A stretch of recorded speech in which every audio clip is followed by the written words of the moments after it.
I'm a fish boy who skates for Team X Blades with a leprechaun who plays basketball. Come to my smart house, meet my alien sister. Don't come hungry because I'll bet my mom can't cook.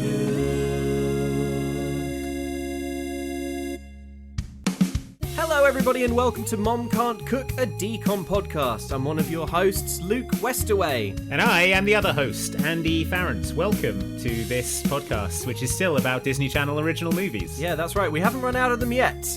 I keep thinking that the next one we do is going to be real dross.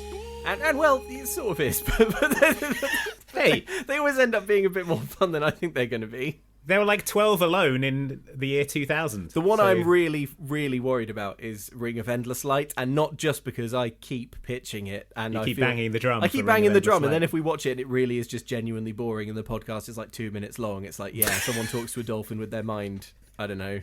Anyway, here's a sponsor message. The worst outcome is that it's like 2 hours long and it's just you sequentially describing the events of a Ring of Endless Light.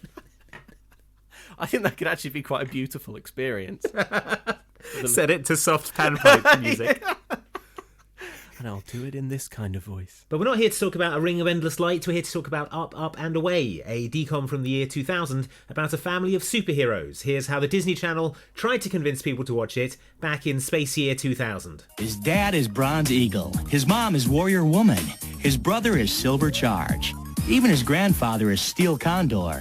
And he is, well, he's Scott. Check out Disney Channel's original movie, Up, Up and Away. Tomorrow at 8, 7 Central on Disney Channel. There you go. Up, Up and Away then. Should we start with what's good about this movie? Let's start with the good stuff. It's about superheroes, which is sort of inherently fun, I suppose. Yeah. And it's one of the few DCOMs that isn't an almost entirely white cast. Yeah, it's a predominantly black cast in this film, Yeah. which is nice to see. Yeah. The plot of this film is basically, it's the plot of two very successful animated films from the sort of Walt Disney family of animation studios. So you've got the family of superheroes from The Incredibles, Yep. and then you've got the person who is born into a family of people with superpowers who is supposed to be receiving their powers, but isn't, from Encanto. So it's like The Incredibles meets Encanto, which makes it sound a lot better. Which makes it sound incredible. The greatest film experience of your life. Okay, well, I will say temper your expectations, folks, because this was, while those films had budgets in the hundreds of millions of dollars, I think this film had a budget of about $300. And most of that went on tinfoil.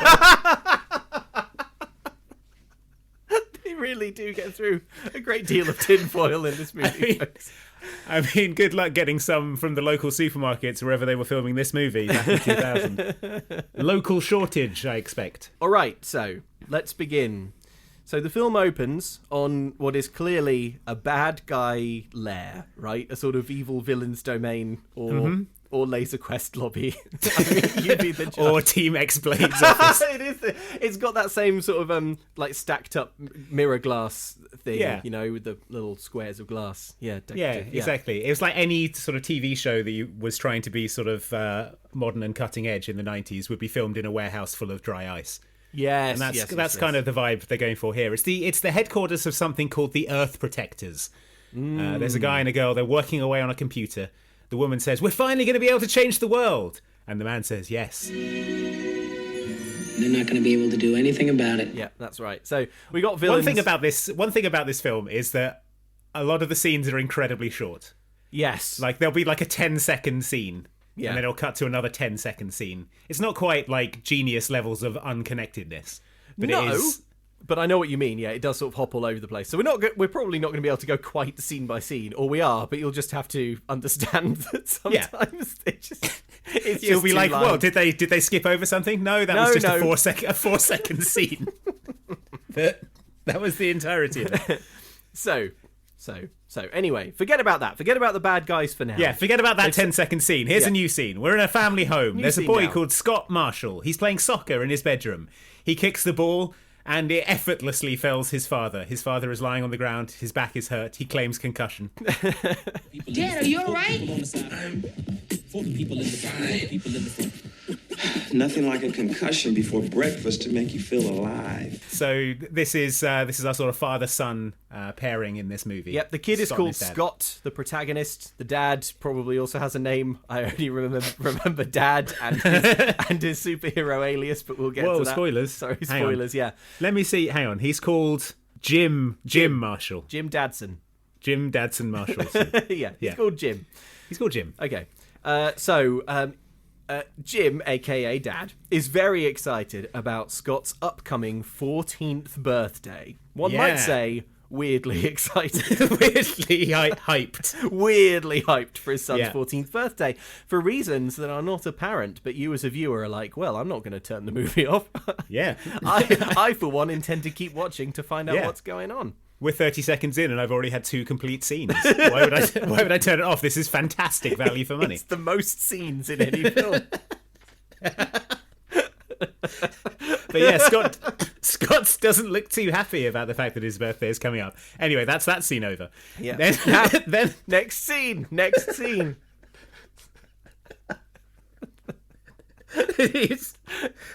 He can only afford 4 pieces of paper to write his script on. But we needed 200 scenes. So, as you can see. So now we're at the family breakfast table. So Scott and his family, kind of gathered round. They're having their breakfast. It's a typical suburban American family scene. Mm-hmm. Scott's friend Randy shows up and bangs on the patio doors. Yeah. And he's brought round a treat. It's some zucchini bread. Yeah. Just before this, they're talking about how the party coming up is on Saturday. The whole family is coming. And it's going to be a total blowout, this 14th birthday party. Yeah. Anyway, there's no time to think about that because that's when this scene goes absolutely batshit crazy. And everyone in the family regards the zucchini bread, which is wrapped in tinfoil, with a kind of weak horror. There's a massive tonal shift. It's like everyone's faces drop. The music just goes. It's as if Randy walked in through the patio doors holding a gun. Yeah, everyone's sort of pressing themselves up against the countertops. The music is going, as Luke says, slow zoom on the zucchini bread. There were many scenes. It wasn't hard to get David Fincher to direct just one. And he came in for this. Hey, Randy. Good morning. What you got there? Zucchini bread. My mom made it. Just put it on the table. Right there. Yes. Come on, Randy. I think we better get out of here now. Enjoy. There's a sort of slow zoom on the zucchini bread. It gets put on the table. The music goes, and then the scene ends. There's simply no time. Next scene. In the next scene, Scott is cycling off to school with Randy. We meet another one of their friends. It's the classic DCOM teen trio. We meet Amy. Who's a part of their friend group. Also, she's the tomboyish girl she's good at soccer, and she's sort of giving Scott a good-natured ribbing about his soccer prowess. Yeah, she demonstrates her goodness at soccer by kicking the soccer ball so hard into Randy's bike that Randy falls over and hurts himself. He hurts himself quite badly. But you're okay with it because Randy's kind of a nerd. So Randy is a character with no redeeming quality, so it's fine. But there's no time to think about that because we cut to the next scene, which is the family burying the zucchini bread in a giant hole in the back garden. Okay. So, I'll say here, Up and Away is an enjoyable film if you enjoy superhero movies. But if what you get a kick out of about superhero movies is the thing where they have to very carefully guard their secret identities and the tension inherent in that, this is not the film for you. Because this is a family... there are superheroes in this family that do not give a hoot. A single solitary... They have secret identities, but they don't care about protecting them. And that is demonstrated here very neatly by the fact that the mom and the dad of the family have dug what looks to all the world and to the neighbours like a shallow grave. Well, not even shallow. It's a proper 6 feet deep hole. Yeah, and they are very, very gingerly lowering the zucchini bread, which is wrapped in tinfoil, using tongs. Using tongs into a plastic bin that they are then going to bury under the earth. And sweetie, will you hurry up? Just being near this stuff makes me weak in the knees.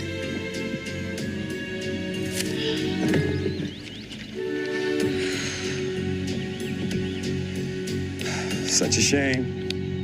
I really love zucchini bread. They kind of explain why they're doing this a bit. Well, they don't really. They sort of tease it. They explain why this is the case about an hour into the movie later, by which point you've probably forgotten this. So this is just a baffling thing that the family is doing that you've probably forgotten about by the time it gets explained. Because there's simply no time. We're on to the next scene now. Oh yeah, that's right. We're back at school. The guy from the Earth Protectors is in the school. Yes. He's a Mr. Quinn. Malcolm Quinn is his name. He's from the environmental software company, Earth Protectors, and this company has donated computers to every student in the 8th grade. Wow, so generous. Yeah, the class is going absolutely nuts for this. He's talking about the environment. A girl scrumples up some paper and he's like, hope you're going to recycle that. Yeah, he does kind of little prayer hands, Yeah. You're like, what's this guy's game? Anyway, the software that he has for everyone's free computer is it's apparently fun and educational. Now, we've designed the software that goes with the computers to be fun as well as educational. Something tells me this is not a video game. Classic Randy. Classic, absolutely classic Randy. Yeah. But yeah, he's walking around campus, this Malcolm Quinn, telling everyone to recycle. He returns to his sinister van, where a sinister bunch of people look at him sinisterly. Okay. Another theme that's going to be a big thing through this movie is a total lack of pastoral care on behalf of Scott's school. Mm-hmm. So, Earth Protectors, whoever they are, have rocked up to the school and said, hey, we want to give every kid here a computer. And boy, do we have CD-ROMs to distribute. And the school is like, oh man, that's so great. I would love it if you would distribute. That's great. I mean, we do have a curriculum that we have to follow, but actually... What we'll do instead is give these children these unregulated computers. I would love nothing more than to show these kids. And as will become very apparent later, no teacher has looked at what's on these CD-ROMs. Because even a cursory glance. Let me just check this isn't, I don't know, pornography, for example. No, there's simply no time. Anyway, Malcolm, thanks for the computers. We'll give these to the children straight away. You must be very busy. I suppose you want to return to your unmarked van full of strangers that's parked on school premises. Anyway, children, take this hastily burned CD-ROM, go home and look at it without your parents present. Oh yeah, that's your homework. So, pretty messed up. The school sucks. So, that's Malcolm Quinn. Anyway, that's that scene. Scene done. Man, I hate kids, he says. Oh, yeah. Can't we just run tests on rats like everyone else? Well, maybe he's not as good as he seems. Maybe he's not the Earth Protector he claims to be. Yeah, but one of his henchmen says they finished the Pineland Bank download. Now we'll see what Nina's program can really do. And then just to underline that he's not the environmentalist he claims to be, he throws his gum wrapper out of the window. Oh, yeah. Malcolm, you bad lad. Sidebar, Malcolm's probably the second most famous cast member in this. The granddad is George Jefferson from The Jeffersons, which I think is pretty famous. Sherman Helmsley. But Malcolm, the actor who plays Malcolm, has a recurring role all the way through Entourage, which I haven't seen, but is a pretty big show. So. Yeah, it seems like a Bad Vibes show, so I've never watched it, but he plays the character of E. There you go. So if you are familiar with Entourage, maybe that means a great deal to you. I don't know. Anyway, next scene. Sorry, there's no time. So the kids are in the car with Scott's dad, and they're explaining that they gave them computers, but we have to download programs every night about the environment and stuff. Now, this isn't a red flag to the dad. He's just like, that sounds great. Yeah. You're lucky to have computers. When I was your age, and then Randy butts in and says, yes, how was it using a hammer and chisel? You guys don't know how lucky you are to have your own computers. When I was your age... Yeah, Mr. Marshall, tell us. How was it using a hammer and chisel? A breathtaking insult. Yeah, all right, how about this? Okay, Randy, how is it walking home? How about that? No, this I've pulled over. Scott, open the door. Open the door, Scott. Car's not moving until you get out, Randy. Yeah. So either we stay here. You can sit in a stationary car with me and my family. Yeah. Or you can get out and you can walk home. You can get out and you can walk home and you can explain to your parents that you're late because you were disrespectful. Or he has superpowers. He just starts speeding up. He's like getting pretty close to that wall, Randy. You want to take back what you said? You want to apologise, Randy? I don't think I can stop them all, Charles.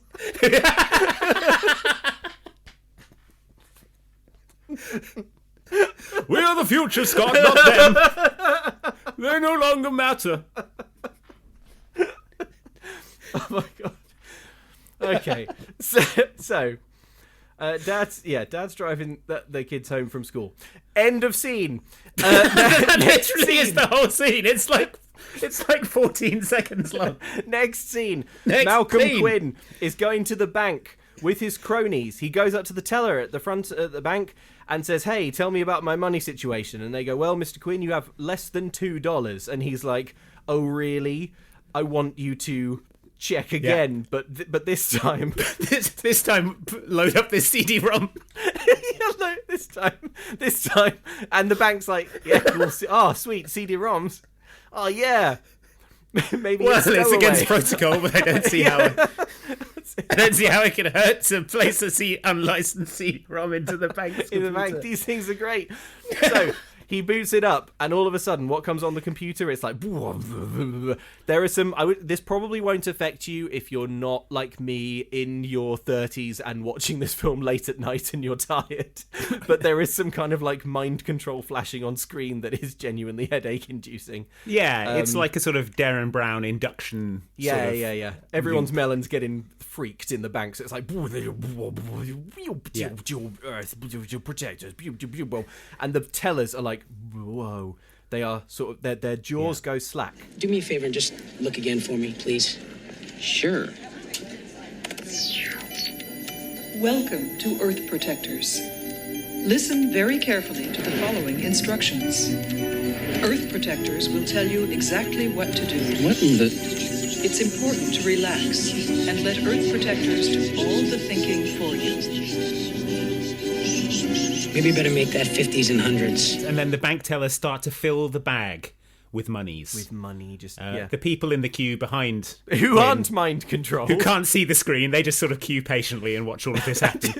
Just watch all of their money being loaded into bags. And they're like, "Oh, I hope there's some money left for me to withdraw." But then one of Malcolm's henchmen sneezes, and it breaks the teller out of his trance. He calls security. And then the scene ends. Yes, there's simply no time. Next scene, back in the car. Was there a way to do the film where we do all of the bank and then all of the car? No, I don't think so. Sorry, which film school did you go to? So we're back in the car. Dad's driving along when suddenly it's like beep, beep, beep. He gets a little alert on his pager. Beep, beep, beep, beep, beep, beep, beep. Yeah. So he's like, I think there's something wrong with the car. No, first of all, he says there's an emergency at work. And Randy says, yes. "What emergency? You're an orthodontist." A breathtaking insult. Okay, Randy, well, how about you're a walk home by yourself? How about next time I'm doing your teeth, I really fucked up in there. How about that, Randy? You got a nice smile, Randy. Shame if something was to happen to it. Imperceptibly, the car speeds up.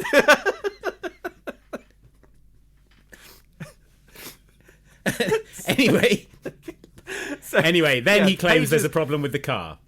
So he pulls over, the kids carry on foot to soccer practice, and then the dad removes all of his clothes in a bush. This is so obviously we don't. I say obviously, who knows with these movies, but we do not in fact see the dad butt naked. What we see is we see a shot of like a rock and all of his clothes land on them one at a time. Yeah, his trousers, his shirt. Yeah. His members only jacket. But what's this? When we cut back to the dad is gone, replaced by, who's this tall, resplendent, costumed figure? It's a superhero man. It's Bronze Eagle, he's called. With what I would describe as a laugh out loud mask. A laugh out loud costume in general. Because it's such a smash cut to the reveal of the costume. Yeah. It's like, I would think of superheroes who are lightly themed around birds, like Night Owl from Watchmen, and then imagine if they went Hawkman. Or Hawkman, and then imagine if they went like 50% too hard on the literal bird theming. And also, they didn't have much of a costume budget. So this is Bronze Eagle, resplendent in his costume. And he flies off, shouting, up, up, and away, as he goes. Sorry about this, sir, but have a great day.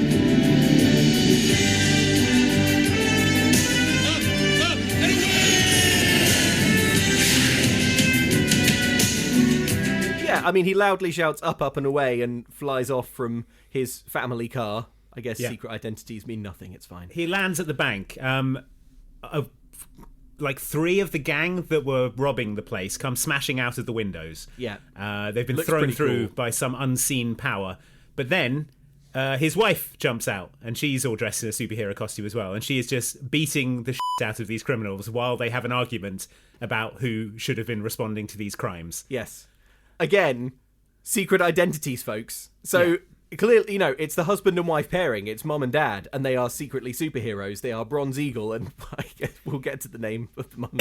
Is it publicly known that they're married to each other, these 2 superheroes? I'm not sure if it is. I'm not sure if it is, but even if it is, there is a level of sense and that you would bring to bear on the situation. So they're beating up these baddies in earshot of the baddies, obviously, and they're bickering about chores and who did what and who the rest did the laundry. The rest of the family. It would be like if Batman and Robin were beating up thugs and bickering about Alfred's cooking or something, and it would be like the thug, as their ears filled with blood, would be like, well, I'm pretty sure I can figure out who Batman is. As Batman punched me in the stomach, he complained to Robin. He said that Wayne Manor isn't a party pad for all his friends to crash at.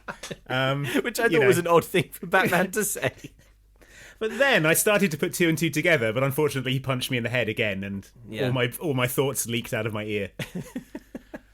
He left me technically alive, so it's fine. At least, Bronze Eagle's mask covers half his face. His mum, the mum's mask, is like the sort of face paint you would get done at the county fair. It's like if you asked to have a butterfly drawn on your face in face paint, that's basically what she's got going on. Yeah, so that's the vibe. It's very much obvious who she is, I think. Yeah, so they beat up the thugs. They do some cool action stuff, like a van tries to get away, and Bronze Eagle simply holds out his palm and stops it.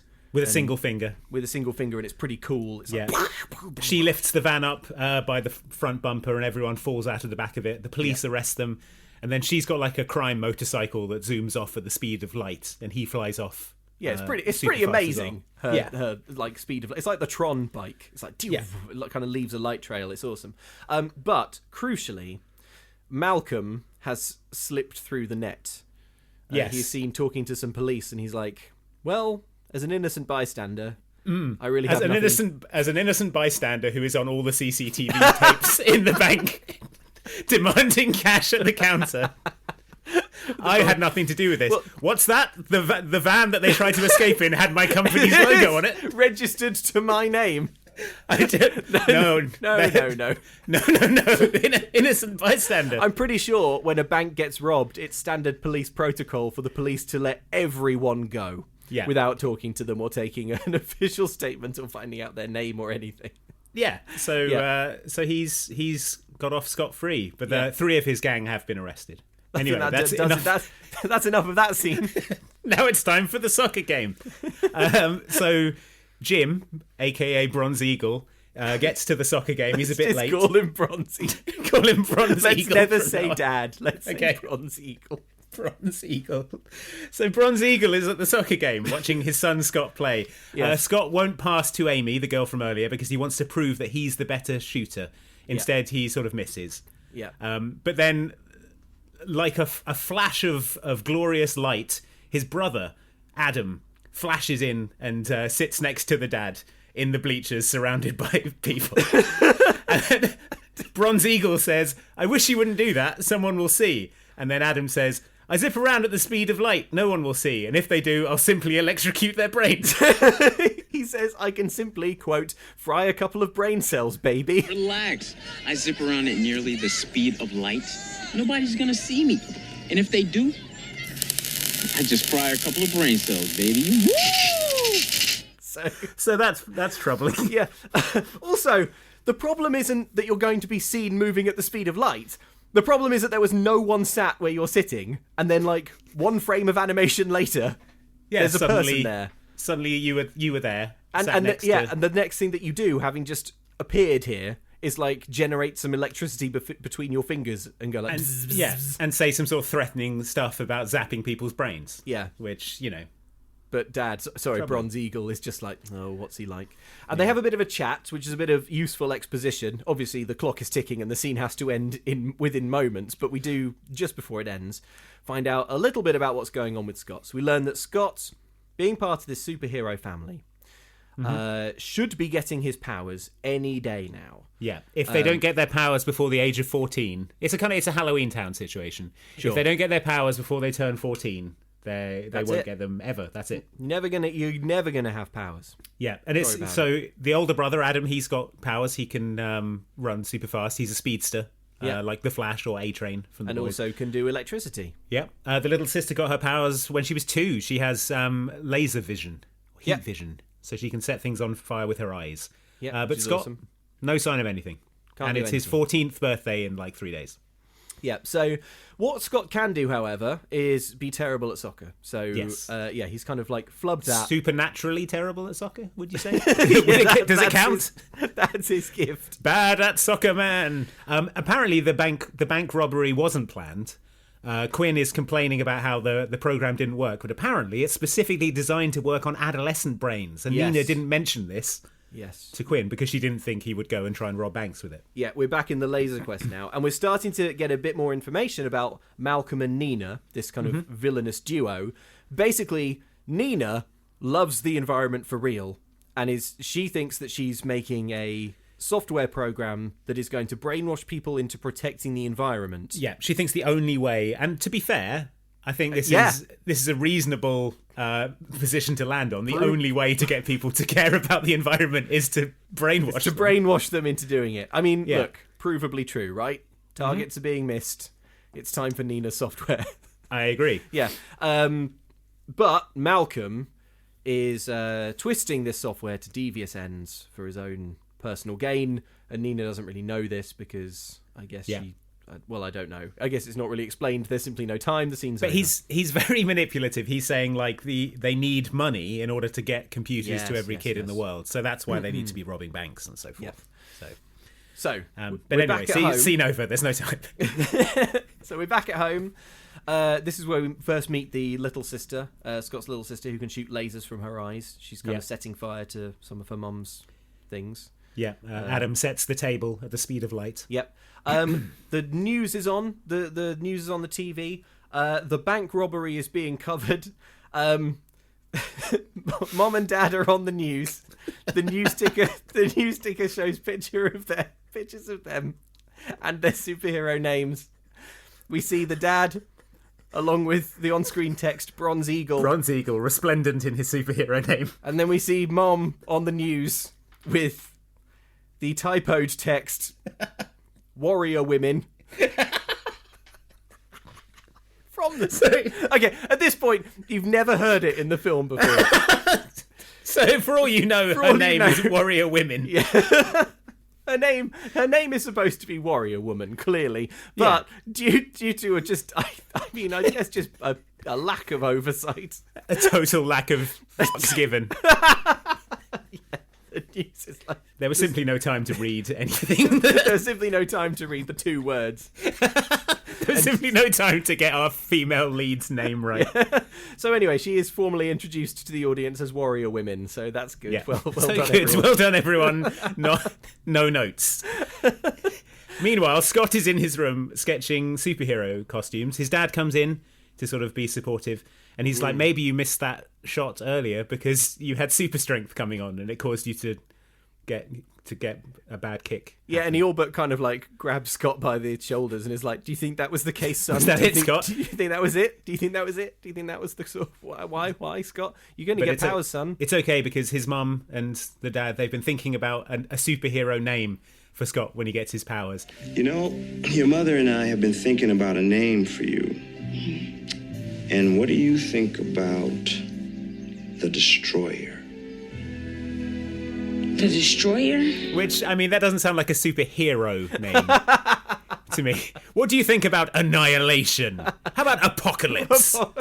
Darkseid? Any of these? Look, any of these sound good? The last one in every generation to get powers has to be a supervillain. Has to be evil. That's the rule. So, Dad's basically doing like the world's worst pep talk because Scott's like, "Dad, I don't think I'm gonna get superpowers." Sure if I'm gonna...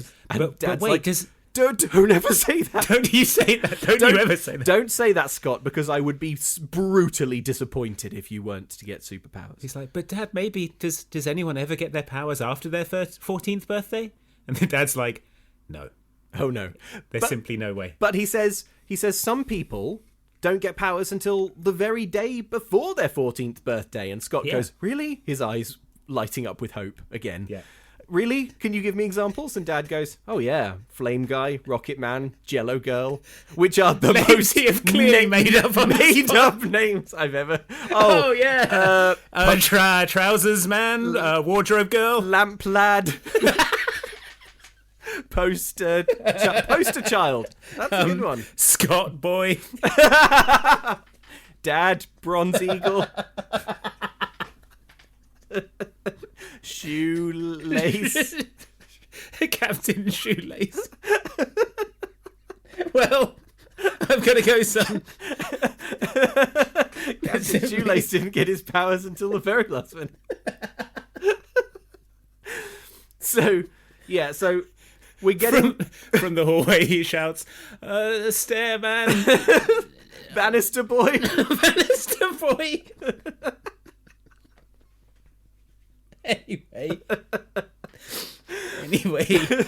Anyway, what his encouraging pep talk has basically underlined the fact to Scott that he better manifest some powers pretty fucking soon, or else he's out of the family. Yeah. The dad is like, he's talking a big game in terms of like, we love you no matter what, but it is very, very clear from his kind of twitching eyes and desperate attitude that he really, really badly wants Scott to get powers, and that is underlined in, you guessed it, the next scene. Well, I mean, sorry, in the middle of this, there is a 4-second scene where the is there? Yeah, where the Earth Protectors are hacking into the prison's computer system. Oh right, okay, yes, right. So there's a 4-second scene in the middle of this of the Earth Protectors hacking into the prison's computer system, then back to the original scene that we were in. Yes. So just bear in mind they're into the prison's computer system. So Scott is sad. He's got a little shrine to his dad in his bedroom, which is a bit sad and weird. Downstairs, Scott overhears, he eavesdrops on Mum and Dad talking because Mum's like, we should cancel his birthday party because he's not going to manifest any powers and he's going to be humiliated. It's still his birthday. No, he's going to be... We're going to cancel the party. There's nothing humiliating about cancelling your party because you didn't do anything special. Because you suck and aren't good like the rest of us. And Dad's like, no.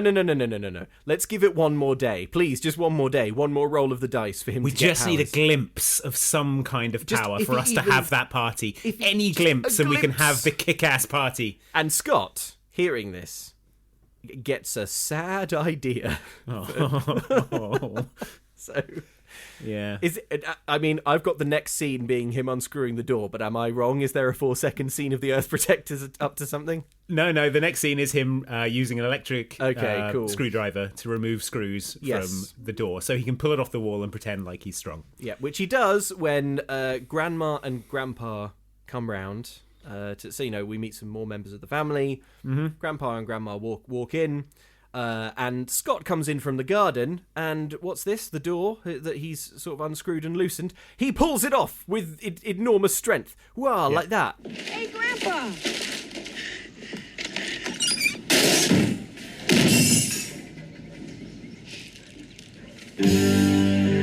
Super strength. started. Scott, that's wonderful. Did you see that? He ripped it right off the hinges. It's a bit weird because there is also a little bit of wire work involved in this scene. Yeah, so it sort of flies off backwards in a way that wouldn't happen unless he did actually have super strength. Yes, so, but yeah. Canonically, he doesn't. It was a fake out. But the family look on. I mean, it smiles. Everyone's very around. excited. Everyone is so happy. They're so wreathed proud. in smiles. They're like, "Wow, Scott! I didn't want to say it in case you didn't get powers, but boy, we would have killed and eaten you if you didn't get powers. If you didn't have powers, I would have burned your brain out of your skull with my laser vision." So, everyone's happy now. Although Scott is now officially living a lie. They're all eating a big spread of green food. Yeah. Which helps them keep up their powers, apparently. There's a green drink. They're all eating spinach puffs. They say that it's like all spinach, but it's clearly mostly broccoli. Yeah. I don't know. Maybe like spinach doesn't look like spinach on screen. You've got to use broccoli. Right. They're all sort of chatting happily around the table. The grandmother says that they had Spider-Man and Mary Jane over for dinner last night. This is the rest of the podcast. This is it now. They say hi. In fact, let's throw to the ad because I don't want anything getting in the way. I don't want to feel like there's any time pressure to stop talking about this wild swing that the movie makes. Okay. This episode of Mom Can't Cook is sponsored by ZocDoc. Now, this is a service available to our US listeners. It's a kind of search engine for doctors, and it's got some pretty cool features. So often, if you find yourself with some sort of medical malady, you might find yourself going on TikTok and like putting in hashtag weird hand. Don't do that. And then you look at a bunch of TikTok videos about weird hands and you end up like making it worse. Yeah. Do not do that. Do not do that. Do not listen to TikTok doctors. Do not listen to TikTok and what they say about hands because it's full of questionable advice from people who aren't experts. There are better ways to get the answers you want and the care that you deserve from trusted professionals and not random TikTokers on the internet. Yeah. Don't be Googling symptoms, folks. Instead, turn to ZocDoc, which helps you find expert doctors and medical professionals that specialise in the care you need and deliver the type of experience that you want. Yep, ZocDoc is the only free app that lets you find and book doctors who are patient-reviewed, take your insurance, and are available when you need them, and treat almost every condition under the sun, including weird hand. Hashtag weird condition. Hashtag weird hand.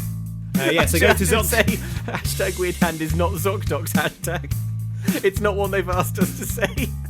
So ignore that and go to ZocDoc.com/MCC and download the ZocDoc app for free. Then find and book a top-rated doctor today. Many are available within 24 hours. That's ZocDoc.com/MCC. ZocDoc.com/MCC. All right, welcome back. So canonically, Spider-Man and Mary Jane Watson, his wife, the 20-something New York-based photographer and his wife, the alter ego of Spider-Man, they went round to lunch at the California home of these septuagenarian people who also have a secret identity. And then at some unspecified point during the evening, Spider-Man got webs all over the carpet. Oh, we had Spider-Man and Mary Jane over for dinner last night. They say hi. Any idea how to take webs out of the carpet? Ice and club soda. They come right out.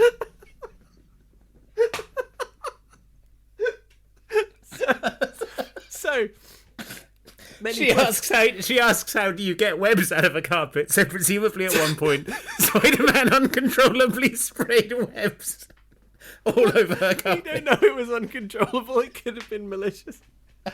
He could have been trying to demonstrate a cool trick.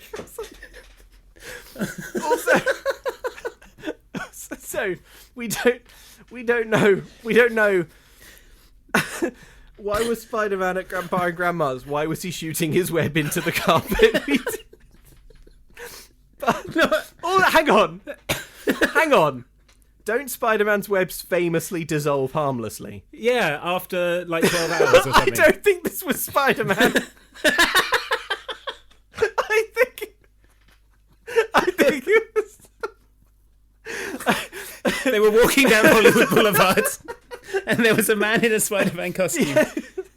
And they were like, "Oh, Spider-Man, a fellow superhero, just like us." Oh, like us, you can come to. He's come like, round "Oh for yeah, dinner." that's me, big hero." And then he threw up all over the carpet. Is that your web, Spider-Man? Yeah. You got anything to drink?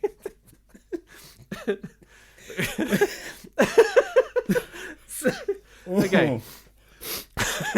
So, I mean, if you're wondering, by the way, the secret to getting webs out of the carpet is ice and club soda, and they lift right out, apparently. This definitely implies that Spider-Man has been around everyone's house. He's done it before. And shot a web into everybody's carpet. It's not. It sticks to whatever he fires it at, so it hasn't like fallen off the ceiling or wall. He's deliberately fired it into the carpet. Look, we know Spider-Man's agility. We know his aim. The only way Spider-Man gets web in the carpet is if he wants web in the carpet. Maybe he'd been drinking. Maybe they're liberal with the wine at the Steel Condor household. I think he probably sort of has a very fast metabolism and doesn't really get drunk. But I can imagine he gets surly and is like, "A nice carpet you got there." Be a shame if someone it's all webbed it all up. Web the fuck out of your carpet. He's webbed. I think the other thing that, like, MJ's there as well. Yeah, right. So awkward for MJ. I imagine she's just like silently eating her potatoes while Spider-Man's like, "You always do this." Oh, shut up, Mary Jane. Let me enjoy myself for once. "You never supported me." Oh, big time Hollywood actress doesn't think it's cool for me to spray my fantastic webs into these people's carpets. I tell you what, Mary Jane, you invent web fluid. And maybe you can invent one that's easier to clean out of a carpet. But guess what? My webs are for webbing up the Green Goblin, not for being easily cleaned out of this idiot's shag pile. I know what you're thinking. My webs dissolve. Well, guess what? I brewed up a special formula that doesn't dissolve, and I brought that canister to your house to web into your carpet. Because you have never respected me. Also, if they're coming round, it's not Peter Parker and MJ, it's Spider-Man and MJ, and if they're coming round for a meal, then he's got to do this meal with his mask pulled up over his mouth. He's pouring soup into the mouth. Pushing French fries through the gap in the eye hole. MJ's like, "Spider-Man, I think we're safe to take the mask off." He's in front of Steel Condor. No. He silently releases a stream of wet fluid into the carpet.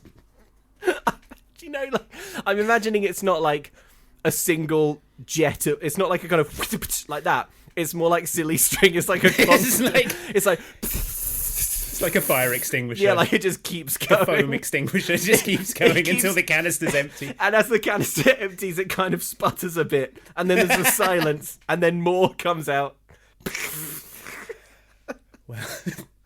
Well, we've had a lovely evening. Well, I think I should be taking Peter home now. Ice and club soda, his final words as he slams the door. Okay, so that's the in-universe side of this. Now let's talk about how Up, and Away is part of the MCU. And I think technically Sony should be getting a piece. It's so throughout this film they reference other superheroes in such a cavalier way, reckless abandon. I'm like, can you do that? Can you just say, like, they talk about being friends with Superman and the Green Hornet? They mention the Fantastic Four.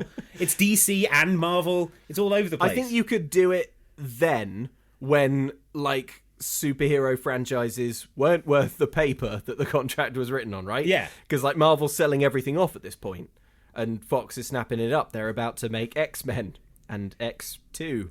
Right. So, but then they're sat around the dinner table. Scott goes off to... they're like, "Oh, Scott, give us a demonstration of your flying," because his sister saw him trying to fly. Yeah. So he's like, "Oh, I'll go and get my training cape." He goes back upstairs. And then the granddad starts loudly complaining about Superman. Well, the thing is that because of the current state of superhero media in pop culture, right? Like, the very first one that they name drop is Spider-Man, and it's a ways into the movie.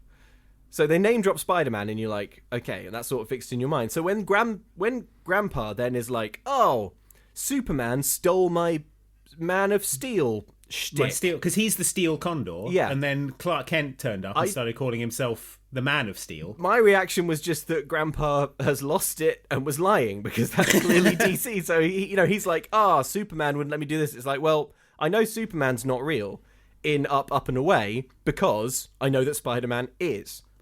You know what I mean? Yeah, but also, Up and Away is a Superman catchphrase from, like, the Superman radio serials, and it was used in the comics as well. It's absolutely a line that Superman uses. So I think it's a bit rich that Grandad is complaining about Superman stealing his steel gimmick when his son is running around shouting Superman's catchphrases whenever he flies. That is actually a great point. Okay, right. If you There's no value your time to do the carpets. rest of the film, unfortunately, so...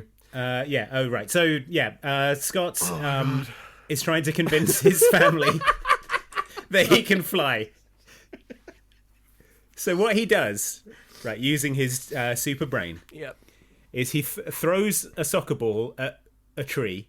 Yes. It makes sort of tree sounds. Yeah. The family are all like, oh, he hits a tree. Scott must have taken off through the tree. And died. And then they run outside and don't see Scott. So they're like, wow, he really did it. I guess he's not in the tree. He must be in the sky. There are two possibilities. One, he's in the tree. Two, he's soaring fantastically through space. I guess, if pushed, there's a third possibility that he's not flying. That he's lurking shamefully around the corner, which is actually the correct And then option. he sort of sneaks up behind them and kind of does a little jump and a hop. And when he lands on the ground again, he goes like, ta-da! Oh, landed. Oh. Yeah. Oh. And they all turn around and are like, wow, son, you really did it. Yeah. We love you so much. All the superheroes are like, well, seems real to me. Yeah. The sister isn't convinced, and Grandad is also not convinced because he he's saw not the fooled. loose screws. He tells Scott that a superhero is not supposed to lie, and Scott is like, "But I wanted the party, and Dad would be embarrassed in front of all of his friends." And Grandad is like, "All right, but you gotta come clean sooner or later." Scott, a superhero is not supposed to lie. I know, but I had to. They were going to end up canceling the party. Look, the party is in honor of you becoming a superhero, getting your powers. But Dad was going to be embarrassed in front of all his friends. I couldn't just let him down like that. Grandpa, please don't say anything. Look, I'll tell Mom and Dad right after the party's over, okay? Please? Next scene. All right. Next scene. Scott is on the Earth Protector's hypnosis computer. Yes, he's doing that his no one homework. at the school has vetted. He's doing his homework, so he fires up the software and is immediately brainwashed. This kind of takes the form of him going a bit sort of slack-jawed and kind of gaping at the screen. Yeah. Dad sees this, but he is going to conveniently forget that he's seen it for plot reasons until quite a bit later in the film. He says, "Scott, how can you stare at the screen so mindlessly? It's like it has you mesmerized." Mesmerized. Well, better not think any more about that. Well, Dad sort of thinks about it in a limited capacity because he's like, mesmerized. Hang on, the tellers at the bank said that they were mesmerized by their computers. And from this, he deduces that he thinks that there is a villainous computer expert on the loose.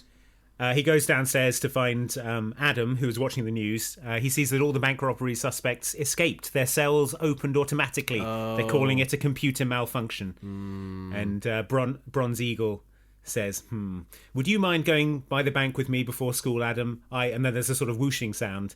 And then Adam is stood next to him in sort of bizarre steampunk fetish gear. He says, I thought you'd never ask. He has adopted his superhero guise. Silver Charge. Silver Charge. So they go to the bank to investigate. Maybe there was a problem with the computers, thinks Bronze Eagle. Silver Charge, take a look. So Adam walks over to the computer. He says the words, I'm on it. And then he uses electricity to explode the computer. And then that's that scene. It's not quick either. He's like, it's like Silver Charge, can you do some analysis on the computer? And Silver Charge is like, I'm on it. And then he goes like that and does some sort of electricity. People in the, it's like, the computer is bathed in electrical light. People are kind of gathering around to look, and they're like, what's he doing? I guess he's reading the hard drive. I guess he's extracting the data. This is pretty cool. He's doing like computer telepathy. And then the whole thing just kind of like explodes, and Silver Charge is like, shrug. Yeah. And then the scene ends. It's like, there might be some files on this laptop. Luke, why don't you go and investigate it? And you're like, don't worry, Andy, I'm on it. And then you go over with a hammer and just smash the laptop to pieces. Thing. And then I'm like, shrug. And then you say what Bronze Eagle says, which is...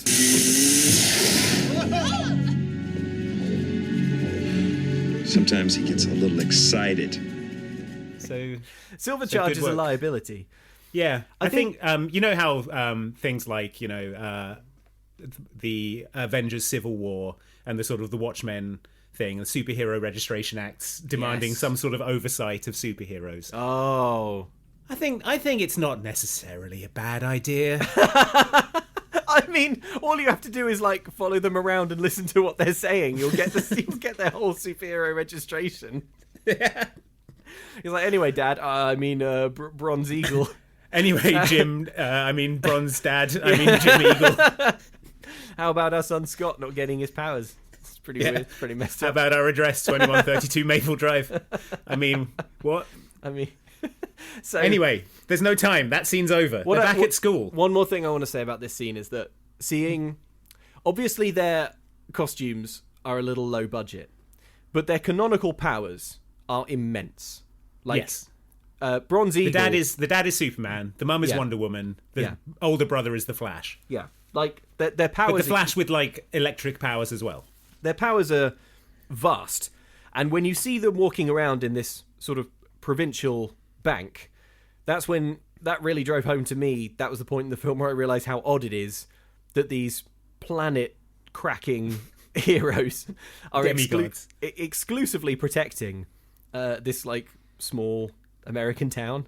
Yeah, and there's absolutely loads of them in this small suburban town, as we find out later. Yeah. Like, it's just lousy with superheroes. It's so weird. It's like I don't think he ever mentioned sort of New York or LA or the rest of the world or something. He kind of flies from place to place in this small town using his unbelievable powers and strength to stop what must be said are very, very petty crimes. This bank robbery isn't even violent. Yeah, that's true. If Superman and Spider-Man both exist in this universe, then there is both a New York and a metropolis. Yeah, that's true. Yeah, but I suppose also it is protected by them. So I guess maybe this is the only corner of America left to protect. That's right. You just become a big fish in a small pond. It's like if Batman only protected one mall, or like a shopping centre. If like that was Batman's domain. If that was Batman's domain. Yeah, he just stood like among the gargoyles on top of the Westfield Centre. If he looked in the shadows behind a Starbucks, waiting for kids to do skateboarding or something. A child grabs a handful of pick and mix and flees. A batarang wraps around their legs and they're hoisted into the sky. Fear me! I do, Batman. I do, Batman. Batman's just sat in the food court. Hey, no scooters or skateboards in the centre. The Batmobile crashes through the wall. The Vulcan gun starts firing. Little e-scooters are kind of like disintegrating.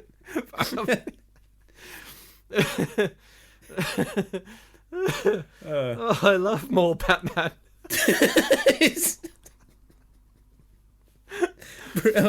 Bruce Wayne, more Batman.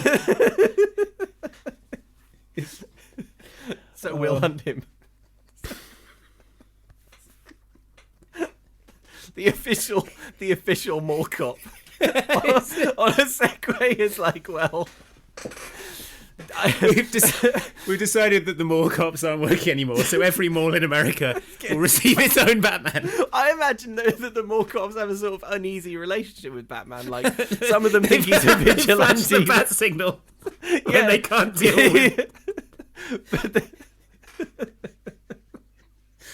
Oh my god. It's like, we have to do more of the film. There's a guy in the cinema who's watching one film and then he's leaving and going into another film without buying a new ticket. We can't handle this on our own. Smash cut to him dangling upside down off the side of the mall.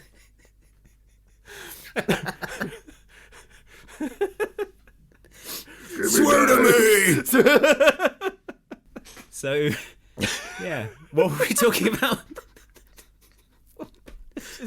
Oh, yeah. Now I'm thinking about this Mall Joker. Mall Joker. The Clown Prince of Crime. The Clown Prince of Mall Crime. The Clown Prince of mucking up this mall. He'll sort of run down the up escalator and stuff. He's putting the clothes in the wrong place. Yeah, he's like blocking up the toilets and stuff. He's putting wads of paper towels in there. He's building Build-A-Bears all wrong.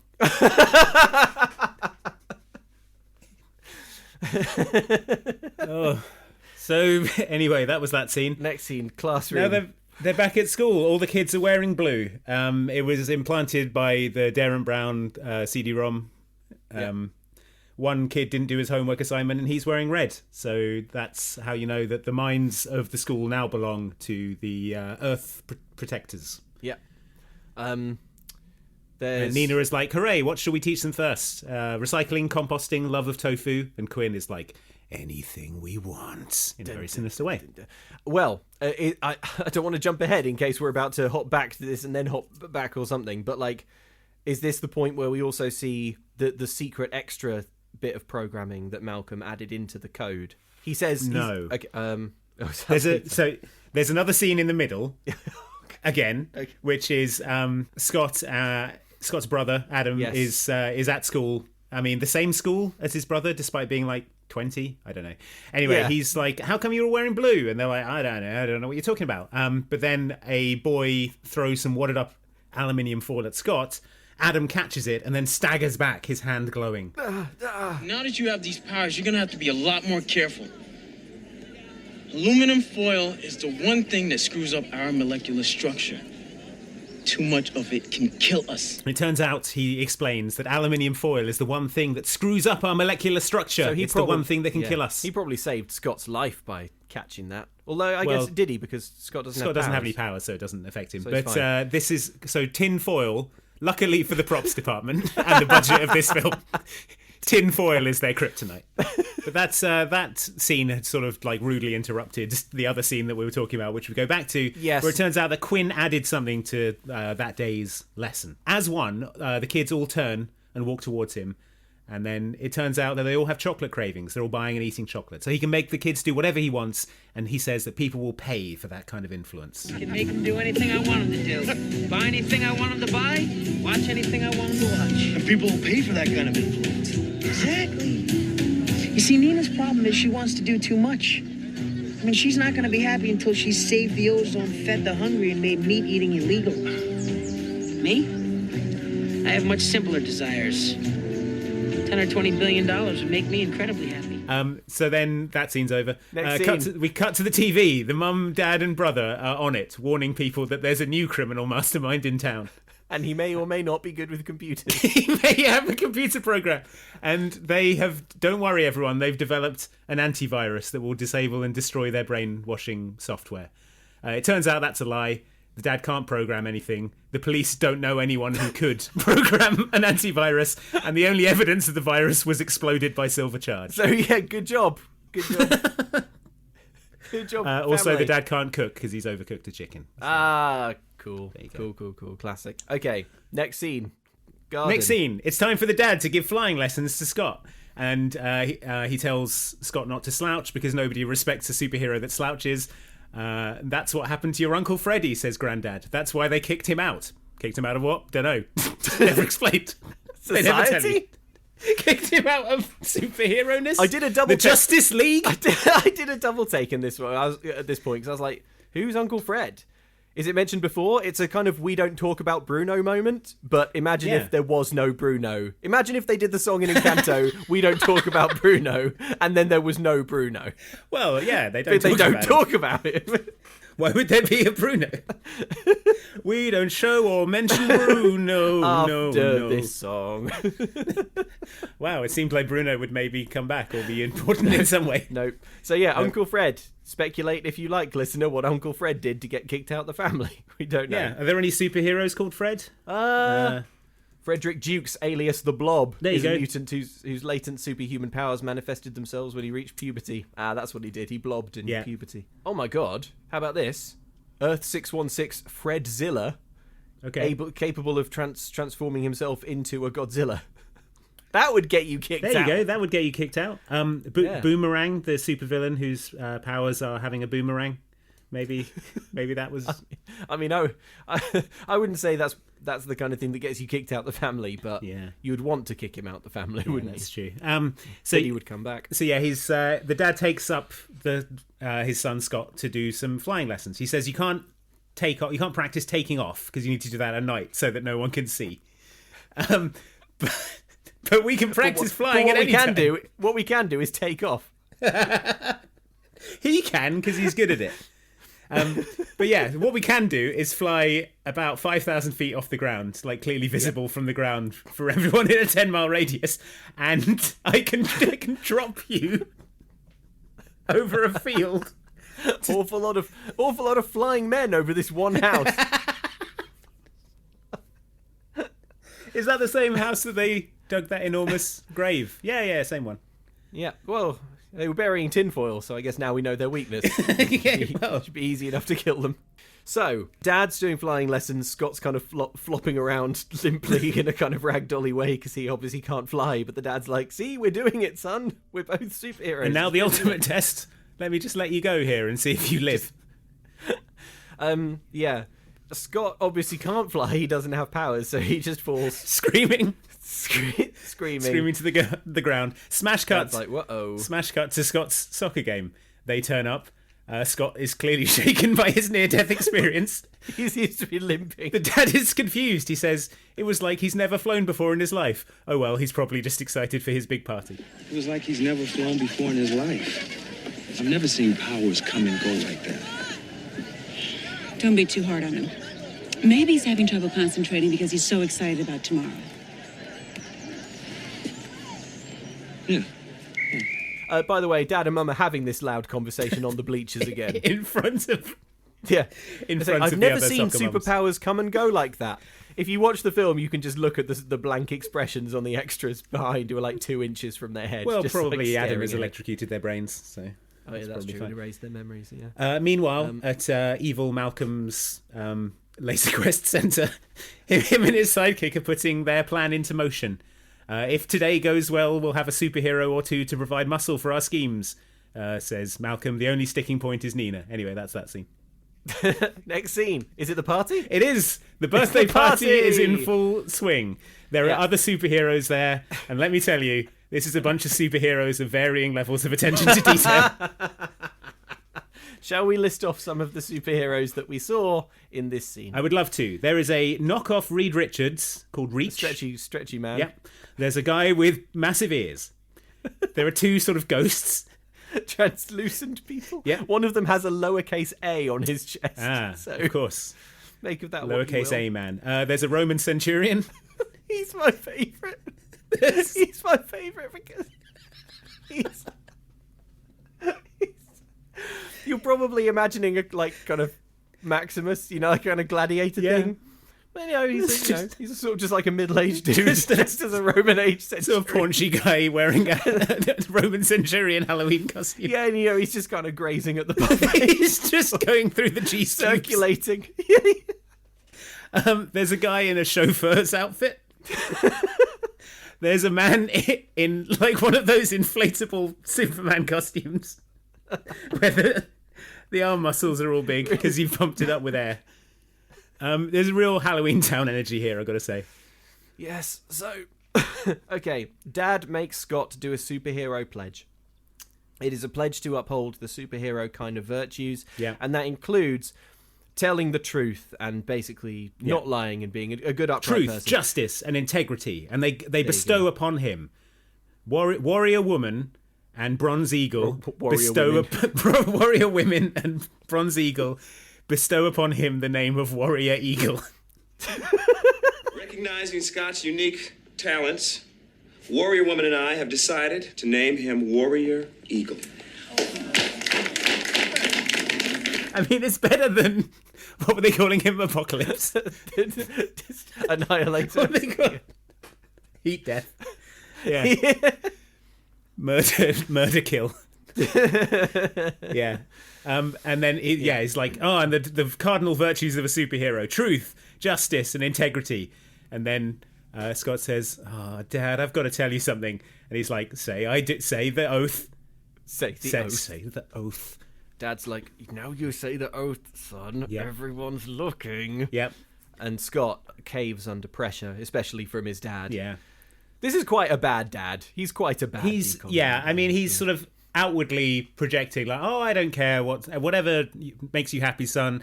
But like, very obviously inwardly, he wants nothing more than his son to be a superhero, and he is hugely disappointed in him. Yeah, and I mean, spoiler alert, he's not really going to apologise for that or grow in any particular Well, way. he's Bronze Eagle. He's a flawless paragon. He's fine, Yeah. Okay, we're going to come back to the party scene, but obviously we can't just have the whole party scene. No, we have to interrupt it with a scene of the Earth Protectors doing some nonsense. Yeah, so Malcolm, in doing some 3D chess villainy, decides that he's going to blow up his own lair with Nina in it. Yes. So that when superheroes arrive at the scene of the disaster, she can put a tracking device on one of them. Yeah. This totally supposes that Nina will survive the explosion, right? Which, as Malcolm walks away and, sort of hits the detonator, is absolutely enormous. Yeah. So the lair is, exploding. Nina's coughing. She's trapped in the flaming warehouse. Back at the party, everyone's, stupid rings and necklaces and iPads go off, alerting them of the danger. There doesn't... One of them has, an LED strip light wrapped around their arm. And it's like, woo, woo, woo. Unspecified danger. There's no readout telling you what it is or where it is. It's just strip lights going off. Well, I guess some danger happened. It's an organisational disaster to have every superhero get an alert for the same crime. There doesn't seem to be any kind of assignment system, so I guess it's first come, first served. Because Bronze Eagle is like, I'd better handle this. But he doesn't tell any of the other superheroes, and none of them seem that bothered about taking it. Did no one else fancy the bank job? Is that why none of the rest of them were there? Okay. Oh, wait. Maybe the superheroes come from all over the world or all over America, right? And it's a proximity thing. So it's not their beat. It's not their beat. That's right. It's not their beat, but all of their things are going off because it's a nearby crime. Right. Of course. Okay, it's just a crime detector. Yes, it detects crime. Obviously, it doesn't tell them what the crime is, so they turn on the news. And luckily, the news is there faster than Bronze Eagle in this remote warehouse. So the news has raced to this explosion. One second later. So they're like, Warrior Eagle should do it, aka Scott, because this is a woman in a burning building. That's superheroing 101. So that's what Reach the Stretchy One says. Yeah.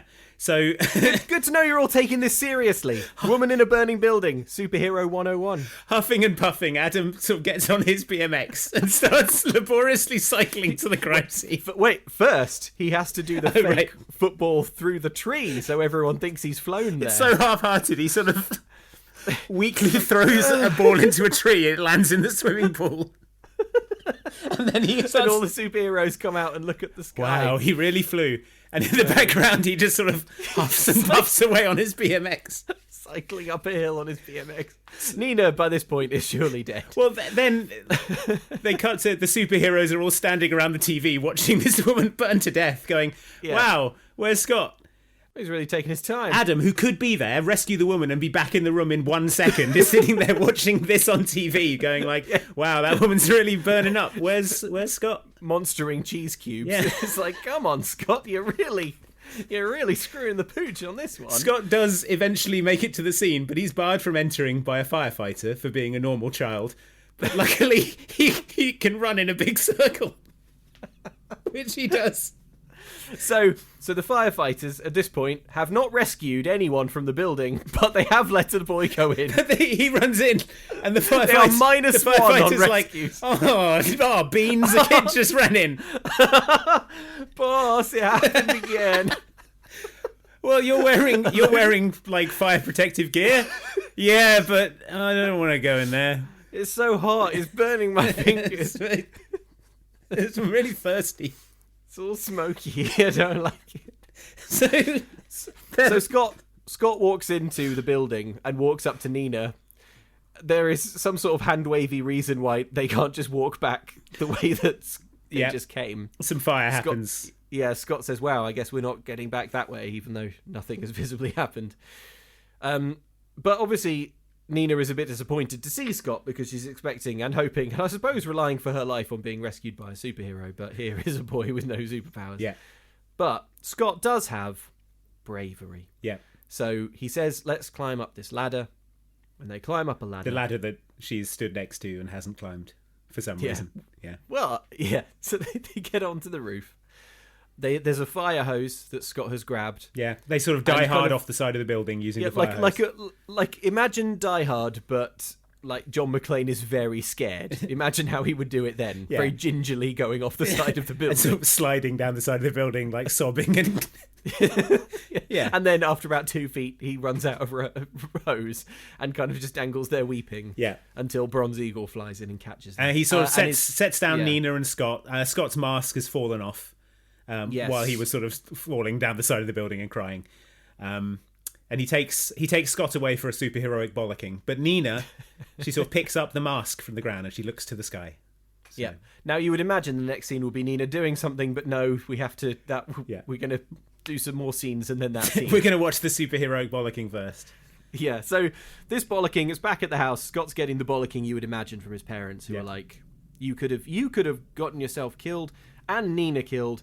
And all for this ridiculous lie when we don't care whether you have superpowers. And I've just got written down that I think this bollocking would have more impact if they weren't stood there in their impressive superhero costumes. Resplendent in their glories. Radiating power and strength. The verily gods among us.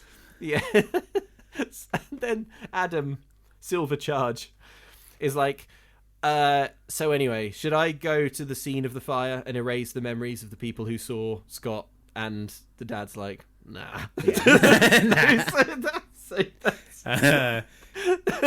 So that's that. Secret identities. What even are they? Then we have a 4-second scene reminding us that Nina has the mask. Yes. Which, I mean, only happened 10 seconds ago, so you probably don't need reminding of that. But then that's that scene. So we cut to the car. Amy's mum is talking about the news. Everyone saw Scott being a little jabroni on the news. Yeah. Everyone's dunking on him. Massively. Randy especially. And then Bronze Eagle went to totally save his bud. Help me! Save me! I'm in a burning building! Knock it off, Randy! It's not his fault he didn't get his superpowers when he was... You're right. Total loser. Scene over. They're at school. There's new software for everyone from... the school has now completely abrogated all educational responsibility to Planet Savers or whatever they're called. Yeah, Planet Express. Global Earth Gladiators. Protectors. That was it. Earth Protectors. The school has now surrendered all education to this guy in a van. This guy in a van who showed up with a load of personal computers. And some wicked cool CD-ROMs. Anyway, they've got new software for everyone. It's their homework. So there's a short scene where Scott's granddad explains to him that it's not the cape that makes a superhero or the powers. Yeah. Although it very, very clearly is. And then we see all the kids loading up their CD-ROMs and being hypnotized. Being brainwashed. Scott is hypnotized and brainwashed. He goes to his mother's purse and he steals all of the monies. We also see Randy and Amy doing the same to their parents' wallets. Yep. Kids all over doing the same. All the kids in school are robbing their folks blind. So Scott is about to leave the house with his backpack full of ill-gotten, stolen cash. Mm-hmm. But he's busted because his sister uses... X-ray vision. Yeah, with my X-ray vision, I can see money in your bag, she says. Scott, you didn't. No way. Wait a minute.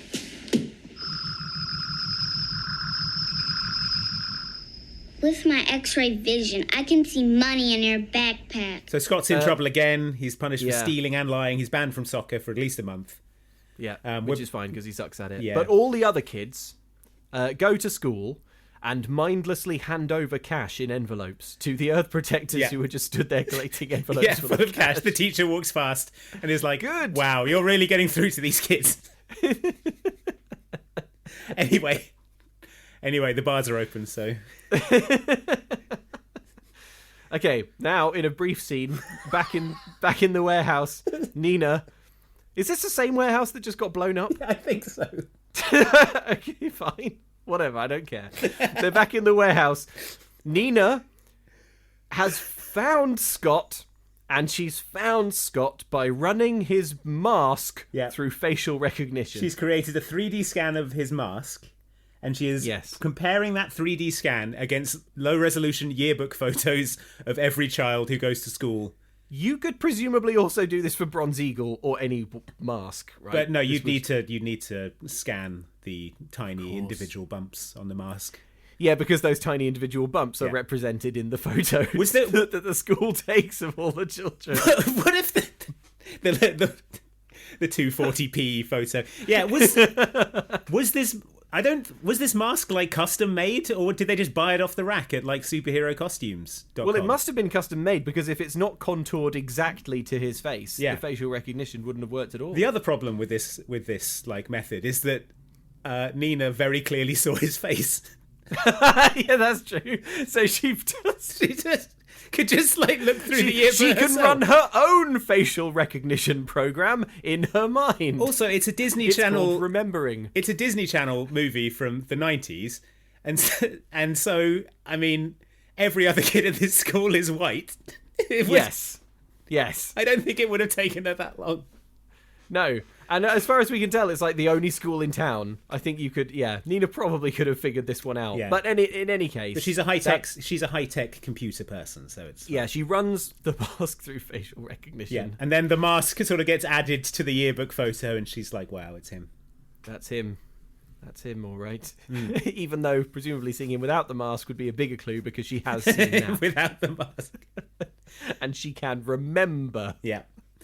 Anyway, next scene. Scott is called to the principal's office. The Earth Protectors have picked him to test their latest product. Scott turns on the computer.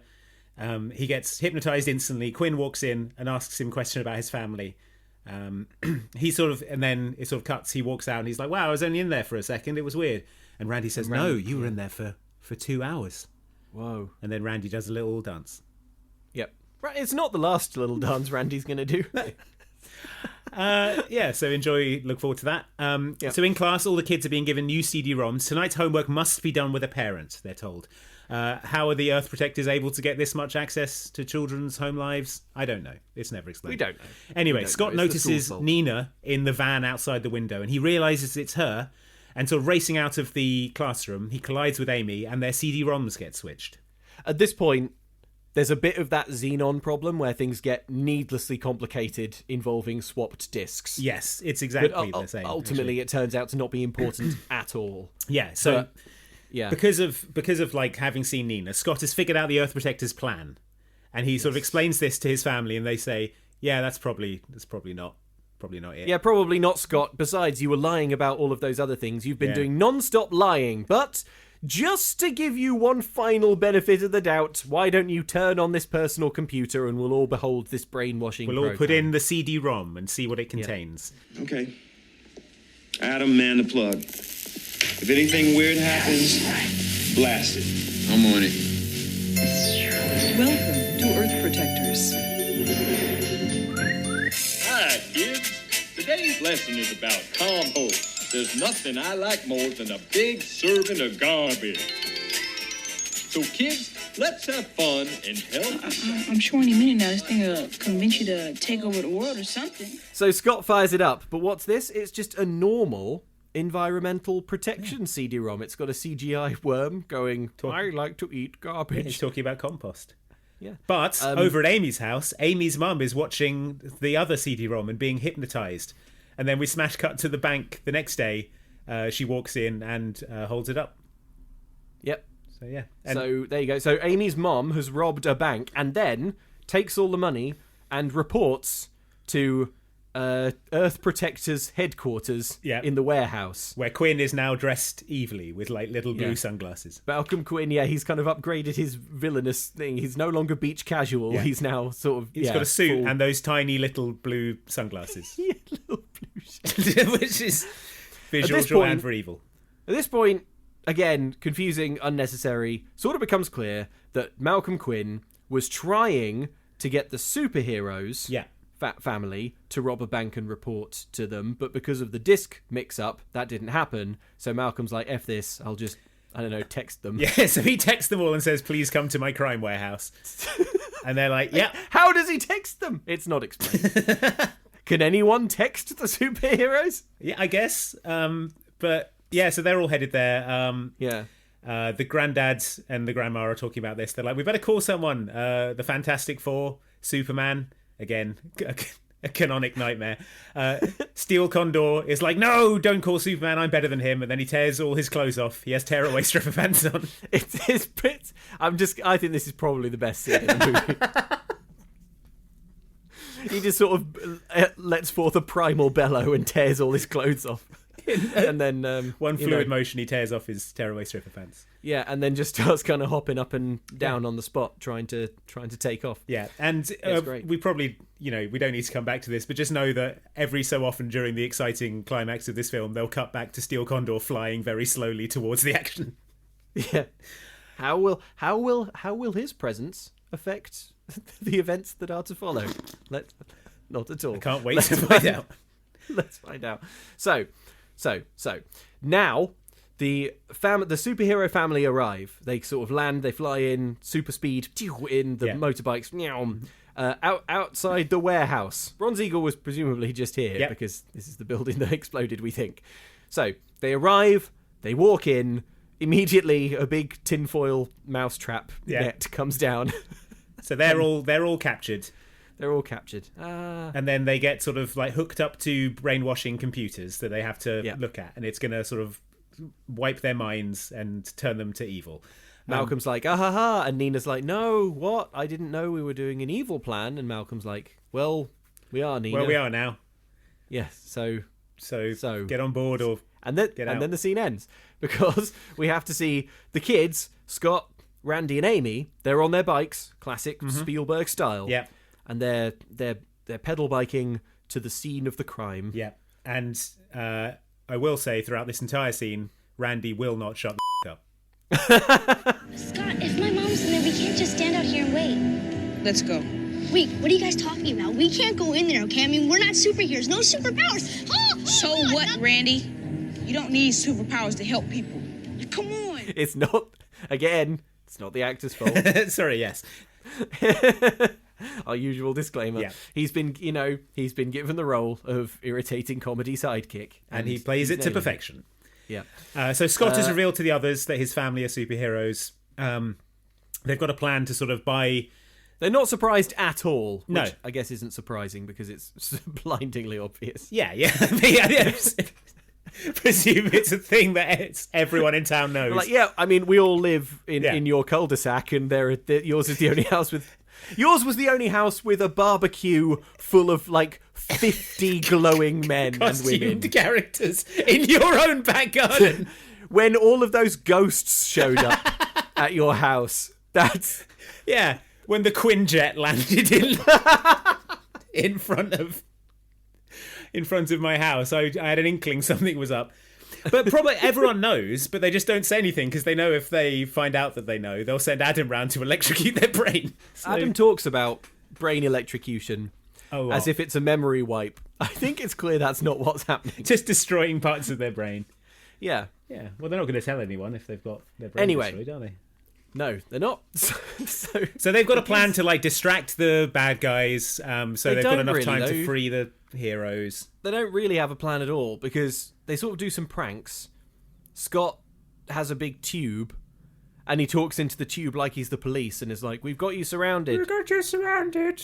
And the bad guys are like, "Oh man, high-voiced police are here. Oh no, again, we're busted for sure." Then the kids stamp on some bubble wrap to simulate the sound of gunfire. Yep.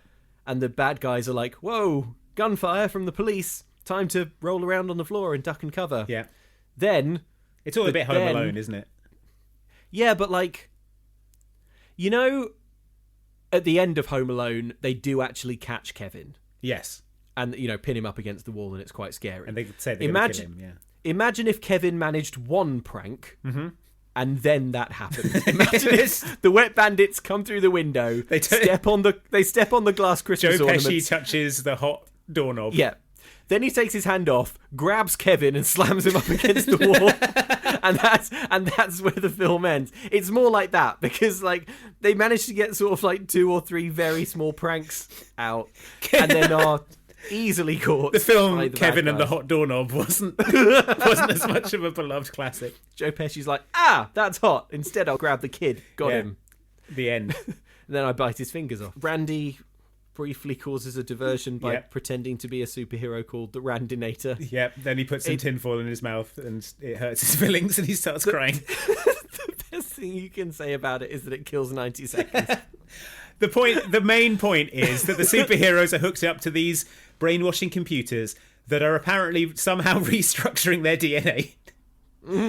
But wait, Amy has a soccer ball, and then Scott somehow runs off with it. He dribbles around all of the henchmen. Everyone's trying to block him. There's 15 seconds until total mind control. Scott has to make the shot. Nina comes good. Nina helps is on their side in some way. He kicks the ball. It goes into the tinfoil cage. It causes one of the monitors to fall off the table, and that stops the mind control download. 3, 2, 1.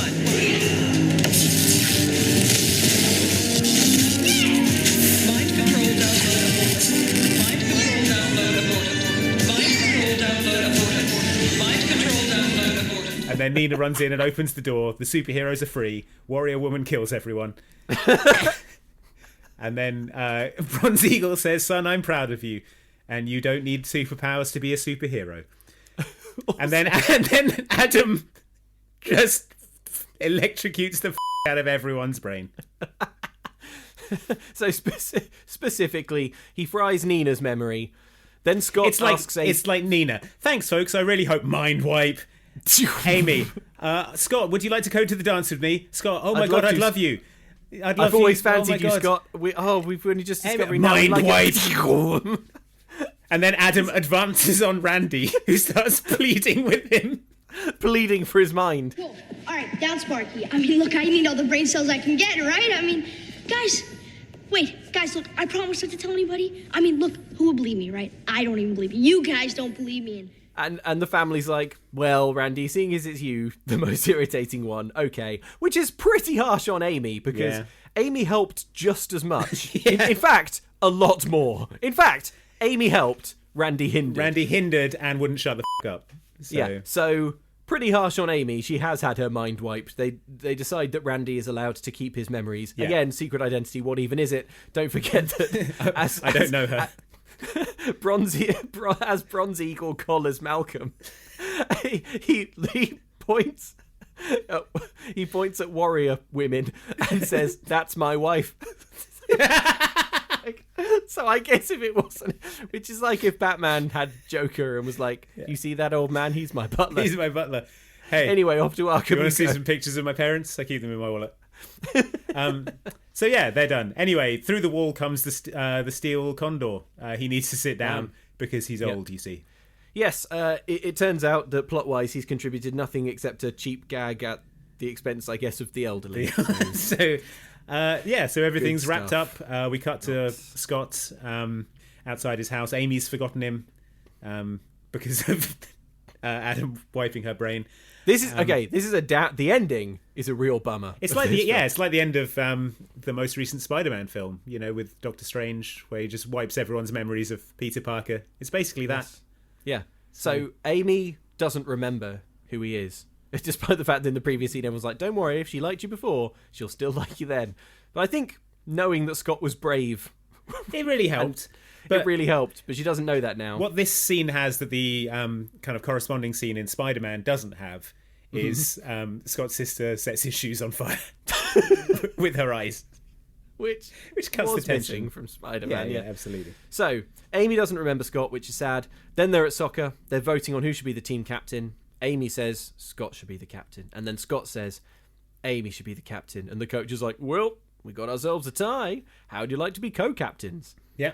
And then Scott goes off, starts doing stretches on the pitch with Randy. Yeah. And the film pans out, and you're like, here we go. Here comes the bit where he gets his powers. Yeah. And then Scott says, the Green Hornet came to my birthday party.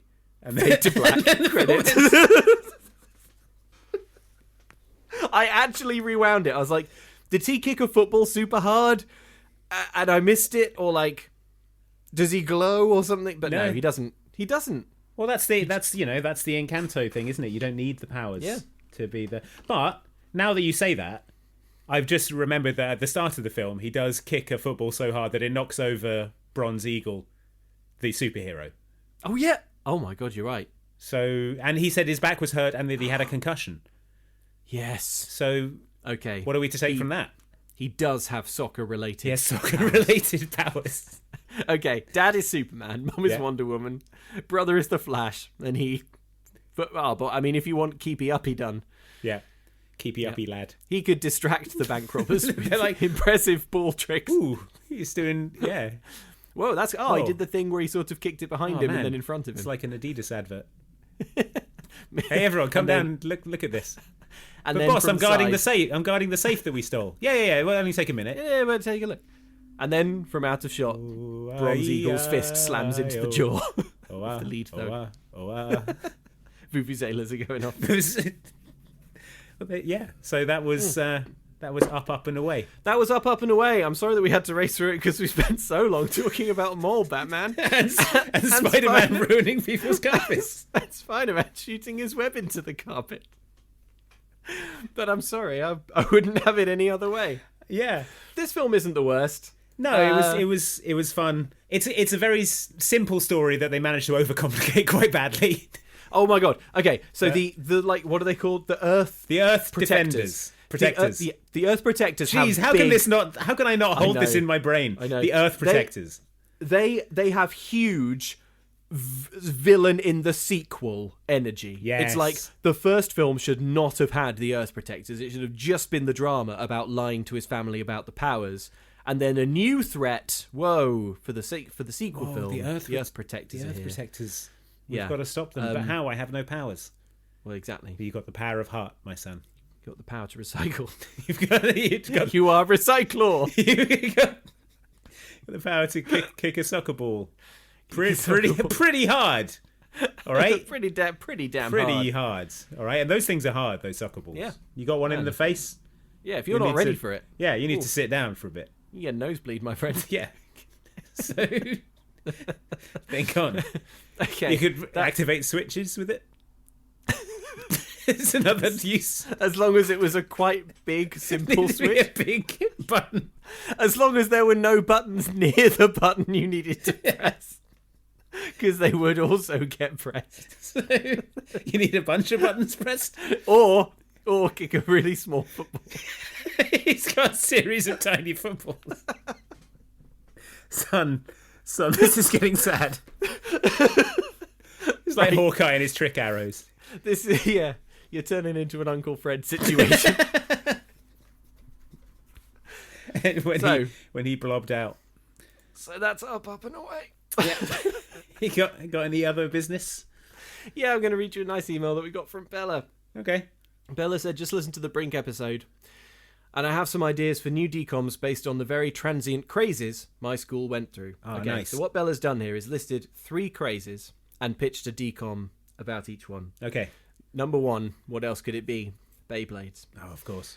People would legitimately head off, Bella writes, to corners to battle their Beyblades, so much so they got banned. One boy brought in a case with 8 Beyblades and his own arena after the ban, and I remember he got taken away. He got taken away? That's what it says. Not the Beyblades. The government were like, we've been looking for someone like you. Welcome to the Avengers program. The most powerful Beyblade. We deployed him in Afghanistan. Some of the government wanted to dissect him. Some of them isolate the portion of the brain. Isolate the Beyblade gene. We can breed a Beyblade super soldier. So, anyway, Bella says the working title is Bay, B-A-E Blades, when romance and rivalry sparks over Beyblades in the playground. Oh yeah, the two rival Beyblade players could put their faces real close to each other when they talk. Breathe into each other's mouths. Okay, next. Mini Winnies. These were little plastic Winnie the Pooh toys wearing different outfits. You could only get them from coin-operated toy dispensers. People were obsessed. There was a black market for the rare ones. I remember there was a full-on fight over a bad exchange. Lots of tears. They got banned. A Mini Winnie deal went bad. A Mini deal went sideways. For the film, maybe the Mini Winnies come to life and teach the children about friendship or the value of a diversified Mini Winnie portfolio. It's good, yeah. And finally, Bella pitches gooey aliens. These were horrible, Bella writes. Okay. They were pods filled with slime and slimy plastic aliens. There was a rumour you could get them pregnant by rubbing their backs together. By rubbing their backs together for 5 minutes.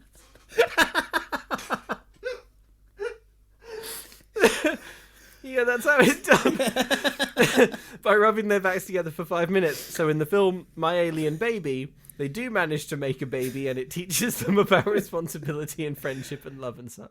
Thank you, Bella, for these film suggestions. They are very strong. I will be commissioning My Alien Baby. Yeah, about kids who rub their aliens together and the aliens get pregnant. The alien had a baby and the baby looked at me. Okay, good. Lucas lost consciousness. Oh, God. Lucas passed out, everyone. Yeah, I've got sort of I'm going to have the weirdest dreams tonight. It's going to be I'm going to be in Westfield and I'm going to walk past I'm going to walk past some shadows, and Batman's going to grab me and pull me in and be like, the aliens are pregnant. You're going to pick a pack of Cheetos up at the supermarket and think about walking out without paying for them. Yeah. A Batarang is going to slam into the wall beside you. Pin my hand to the wall. Effortlessly Batman. I am vengeance. Snaps my legs. Yeah. Yep. He'll get you. Next one. Yes. What are we doing next, Andy? The next Disney Channel original movie we're doing is The Other Me, starring Andy please. Lawrence of the Lawrence Brothers. Hooray. It's a 2000 Disney Channel original movie about a teenager who accidentally clones himself and ends up using his clone to pass school. This one, as we have discussed previously on this podcast, has been removed from Disney+, so you may have to find alternate means of watching it, but if you can, please do watch The Other Me for the next episode, or don't, and just listen to us tell you about how bonkers it is. All right, thanks for listening, folks. Don't forget, you can pick up a cool Brink t-shirt. We have 2 Brink-inspired designs. There's, one with RCA cables, and there's one that says, today I'm going to skate or talk. Tick boxes. It makes sense visually, trust me. Head over to momcan'tcookstore.com to check those out. Please do leave us a rating. And if you would like to, we would very much appreciate you writing a review for us on iTunes or anywhere else that will let you write a review. We read all of them. We love to see them. And thank you to people who have written reviews for this podcast on iTunes, like SG Penguin 72, SamRocks91, Suited Raptor, Desert Artist, and Sebastian Goosemore. Thank you, folks. Appreciate you. Thank you so much. Right, that's it. We will see you next time, folks, for more Mom Can't Cook. And in the meantime, ice and club soda. Ice and club, it'll lift right out. Put some gloves on. Don't get it on your hands. Whatever you do. That is key. Don't get any in your eyes. Thanks for listening, folks. We'll see you next time.